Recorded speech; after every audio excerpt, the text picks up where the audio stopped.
Urgent, cooler than Tomahawks. Ukrainian Flamingos have soared to the skies. The world is giving a standing ovation. Gripens will be assembled in Ukraine. Mega jets are preparing to break into the heart of Russia straight from our factories. This is a triumph for the armed forces of Ukraine, Syrskyi announced. The trap prepared for the enemy is closing. Russia has no chances left. The enemy's deep rear has been cut off. Naval drones launched a daring assault on the enemy, a series of strikes. And Putin's warship went to the bottom. Zaluzhny praised the video, a loud statement that had been long awaited. And all of this happened just now. Hello, I'm Darina Hatsakalo, and we're getting started. The moment has come. Ukraine is laying its trump card on the table. A statement that shocked everyone. The Ukrainian Flamingo missile is better than the American Tomahawk. Foreign media have revealed the shocking truth. The Flamingo has twice the firing range of the American Tomahawk, carries twice as much explosives, and costs about the same. But its main advantage is that it is completely under the control of the Ukrainian armed forces. Thus, the Flamingo covers a distance of 3,000 kilometers, flies at a speed of 900 kilometers per hour, and carries over a ton of explosives. It is a true flying nightmare for the enemy. But the key advantage is that Ukraine has complete freedom of action. This missile can be launched without any approvals or permissions from partners. Another explosive piece of news that made Putin visibly flinch. Gripen aircraft will start being produced in Ukraine in 2033. The stage for a new era of the country's defense power is already being set, and it will be a spectacular takeoff for the Ukrainian skies. We expect that starting from 2035. And even more so, this is especially true in this particular situation, making it even more significant than before. Shmyhal emphasized that this specifically refers to production on Ukrainian territory. As for the delivery timeline of Swedish aircraft, according to Kyiv, the target year is 2026. Ukraine is acting with unexpected strength, even on the front lines. No one anticipated such a move. The defense forces have several strategies regarding the defense of Pokrovsk. Alexander Syrskyi made a decisive statement. Of course, there is also a backup plan B, as well as an alternative plan C for all possible situations and circumstances.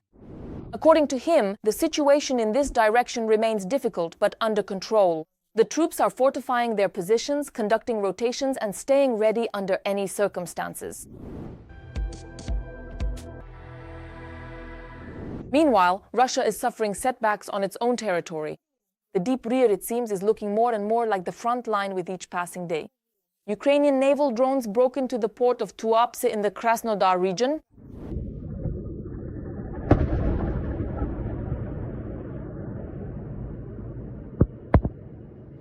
The Russians are in an uproar and the local authorities are at a loss. At this moment, the Russian fleet is slowly but surely sinking. Locals report successful results. It is likely that one of the ships was hit.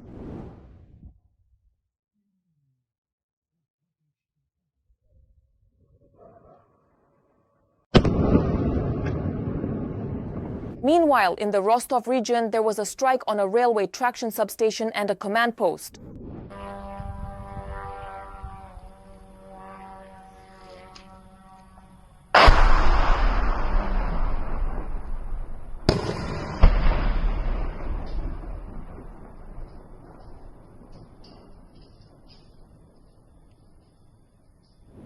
Likovskaya was attacked for the first time on July 19th and again on August 2nd.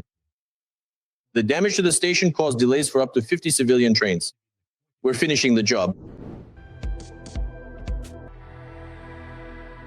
Just now, former Commander-in-Chief of the Armed Forces of Ukraine, Valeriy Zaluzhny, made a decisive statement and shared his vision of a just end to the war in Ukraine. You need to hear this. Our strength lies not only in our soldiers, but also in the clarity of our goal. Peace through victory, not illusion. According to him, Ukraine will continue to fight on the front lines as well as in the political and diplomatic arenas to ensure justice and security. Anything less would be a betrayal not only of Ukrainians, but also of the principles that guarantee the security and freedom of the free world. Urgently, Pokrovsk and Kupiansk remain in the spotlight. The Russian army is suffering record high losses. The Ukrainian armed forces have turned the hellish meat grinder up to full power. The enemy is being ground down. Our forces are pushing forward. This strike by Ukrainian defenders changed everything. The enemy's plans collapsed in an instant.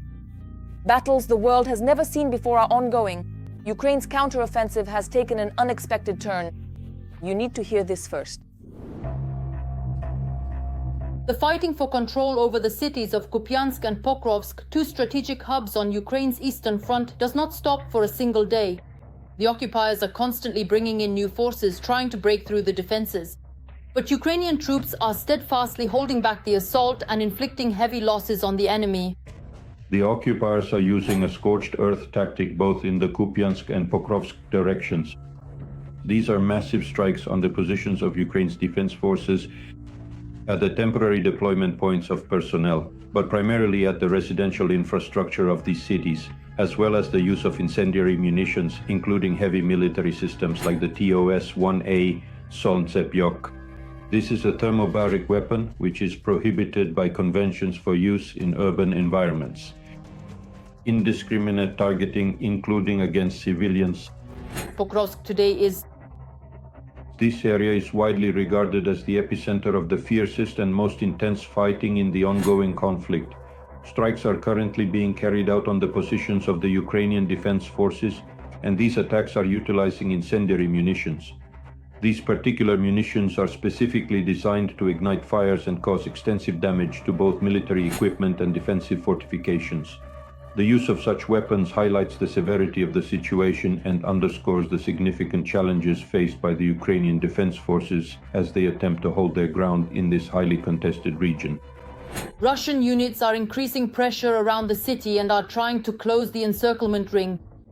Kremlin propaganda is already reporting a cauldron, but these statements are just another round of information manipulation. The General Staff of Ukraine refutes Moscow's claims of a complete encirclement. At the same time, they acknowledge that the situation there is extremely tense. In the past few days, the Ukrainian defense forces have managed to significantly stabilize the situation directly in Pokrovsk itself. By order of the Commander-in-Chief of the Armed Forces of Ukraine, special units of the Special Operations Forces, the main intelligence directorate of the Ministry of Defense of Ukraine, and other components of the Ukrainian Defense Forces were deployed to Pokrovsk. They are carrying out operations aimed at eliminating the enemy's small assault groups. Moreover, fighters from the 425th Separate Assault Regiment Skalan cleared the city council building in Pokrovsk and raised the Ukrainian flag, a symbol not only of military but also of political significance.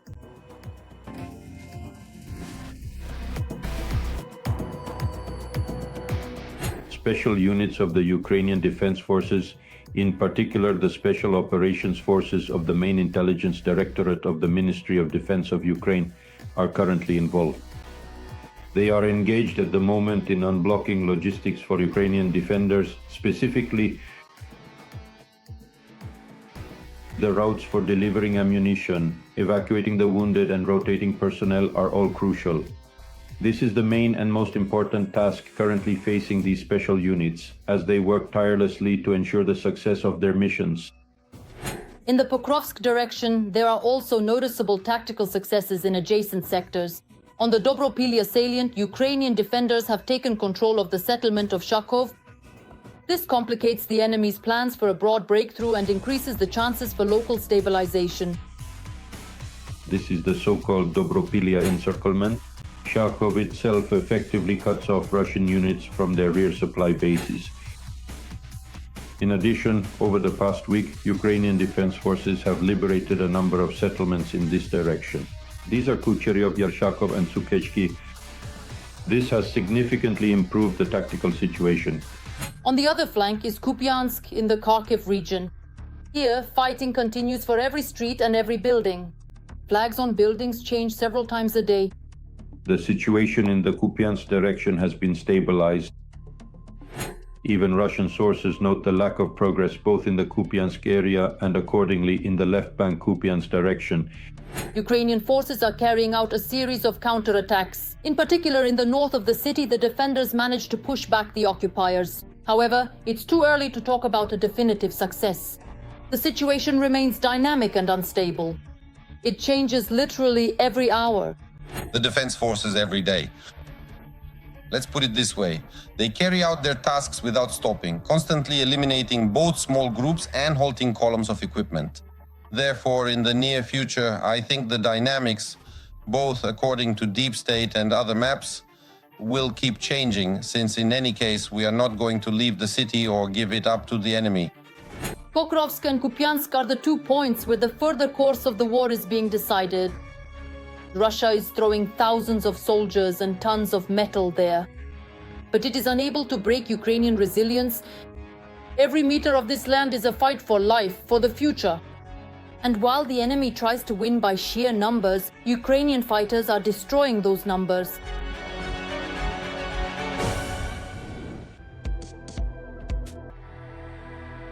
Every voice matters. Join our community, support independent journalism and help us bring you the truth from Ukraine. Become a member of Ukraine Today. Join us now. The world is holding its breath. A historic turning point is happening right now.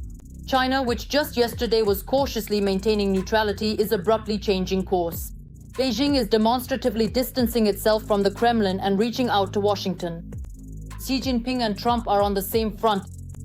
The old alliance with Moscow is falling apart before our eyes, and the US is exerting pressure with a force no one has ever seen before.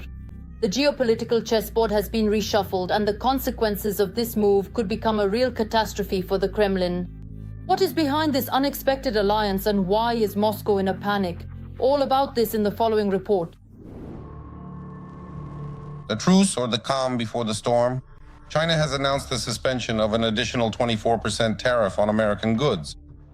The easing will last for a year.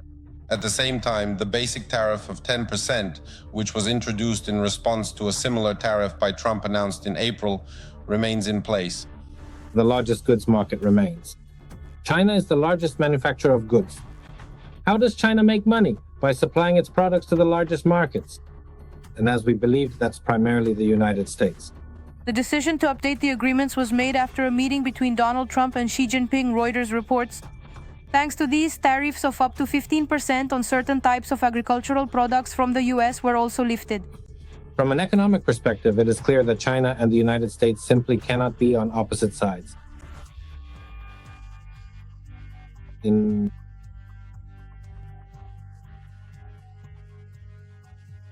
The Chinese Ministry of Finance noted that they are suspending all tariffs introduced on March 4th on soybeans and other U.S. agricultural products, including corn, wheat, sorghum, and chicken. It was stated that the decision was made in accordance with the consensus reached during the economic and trade consultations between China and the United States. Therefore, despite all the political ambitions and attempts to show that we can compete, that we will be leaders and so on, from the perspective of China's economic interests, let me emphasize this. China needs the United States. The United States and China have also agreed to establish direct communication between their armed forces. As stated by Pentagon Chief Pete Hegseth, this will help prevent potential conflicts between the countries. Another step that China has taken towards the United States is refusing to import Russian oil. According to Bloomberg, large companies and small private enterprises in China have canceled nearly half of their oil shipments from Russia after the US imposed sanctions on Rosneft and Lukoil in October.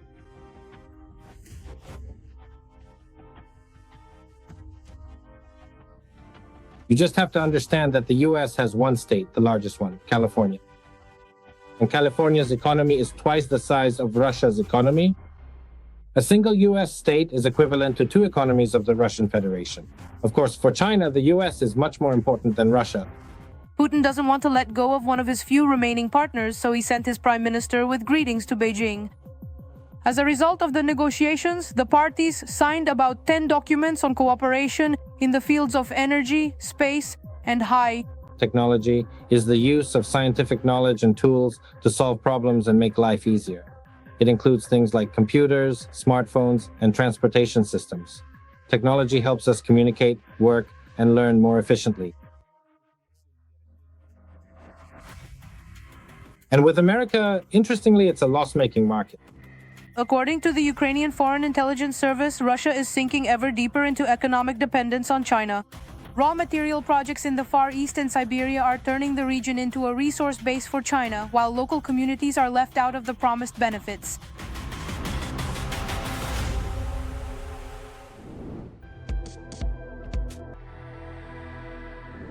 At this very moment, Russia is on the verge of exploding. Having returned from the so-called special military operation, Putin's soldiers are trying to establish their own control, but even the dictator is in a panic. The situation is spiraling out of control, contract soldiers have been thrown under fire, and inside the Kremlin, urgent orders and internal purges are taking place. Meanwhile, the propaganda channels are silent. The topic of the army has become taboo. Tension is rising in the streets, soldiers' relatives are starting to revolt, and it seems Putin definitely won't be able to suppress it. The situation in Russia is changing right before our eyes. Don't miss the shocking forecasts about Russia's fate coming up next. What could be more terrifying for Russians than sending their own son or husband to the front in Ukraine? That's right, if he comes back from there. In St. Petersburg, after returning from the war, a man terrorizes his apartment building, threatens his neighbors, and throws some kind of imitation grenade from the balcony. Very few people want to live on the same street, or worse, in the same building, with these so-called SVO heroes. As a rule, these newly minted veterans were already notorious outcasts before the war, and after returning from the front, they completely lost all restraint. Theft, murdering their own drinking buddies, rape and robbery have become everyday occurrences in the peaceful lives of Russian SVO soldiers. There is such a common impression among our people. There's really no effective defense against a crowbar, except perhaps using another crowbar yourself. For Russian ex-cons, drug addicts and psychopaths returning from the war, that other crowbar will be someone else just as ruthless. How should I put this to sound softer? The story with the sledgehammer. It's hard to believe, but Russian propagandists are increasingly speaking openly about killing or resetting their own soldiers. Bloggers insist that participants of the so-called special military operation have no place in civilian life. The state isn't even considering bringing them back and helping them adapt to peaceful life. All of these individuals, all these people who have received extensive and rigorous military training and have also gone through the traumatic and challenging experiences of the war, have a very serious and potentially dangerous criminal future ahead of them. Something absolutely needs to be done with these people to address this pressing issue. Moreover, those returning from the war are far from the best of the best.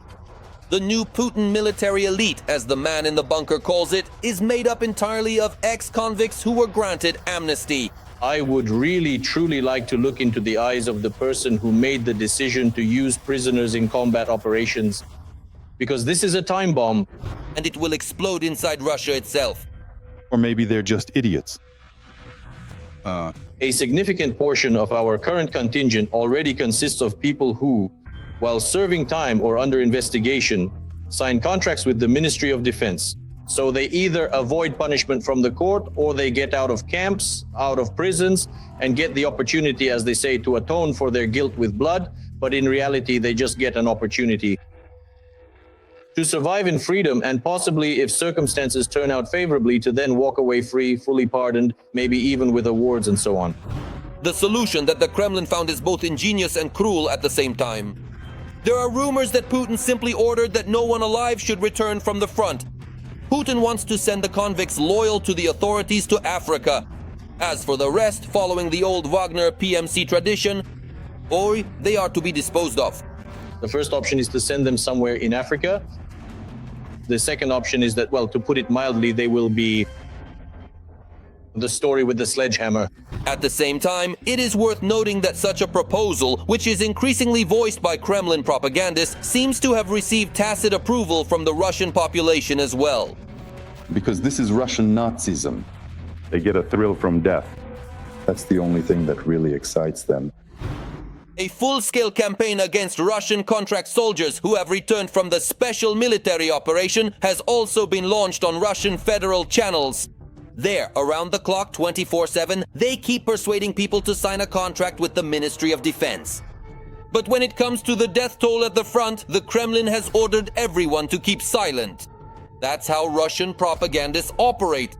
They cut from the broadcast a part of Putin's conversation with an 11-year-old girl who asked the president to bring her uncle back from the war.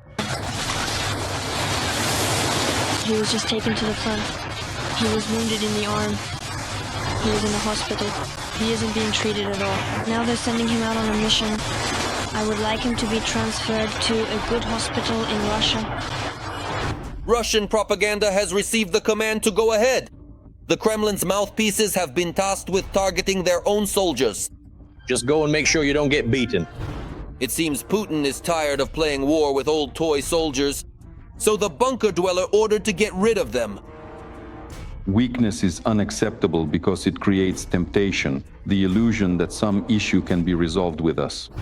Endless video appeals from grief-stricken Russian mothers desperately trying to find their children who went missing at the front. Pleas for help from wounded and abandoned contract soldiers left without medicine or medical care, and complaints from mobilized troops about the chaos. The unbearable conditions of service in the Russian army seem to have finally gotten to Vladimir Vladimirovich. But instead of solving the problem, the bunker dweller prefers to simply ignore it. And he has ordered Russian propagandists to stop any discussions about the troubles in the Russian army. Just don't. It's simply absurd. Putin only needs soldiers on the battlefield. Outside of it, all these people become a threat to the Kremlin. Unprincipled.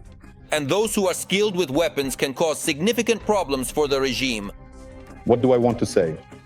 The guys who are diligently working in the swamps make sure to record every single detail very clearly, ensuring that nothing at all is hidden or left out from their records. There will be an order in place. Only in the most extreme case should they be sent home. In the most extreme case, then even then only if... In other words, the order is to shove them wherever possible, in every possible breathing orifice. Those who steadfastly refuse to be shoved around ultimately face liquidation.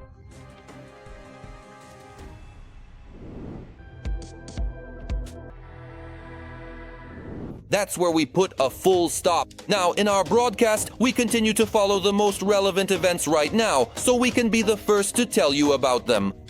Don't forget to subscribe. See you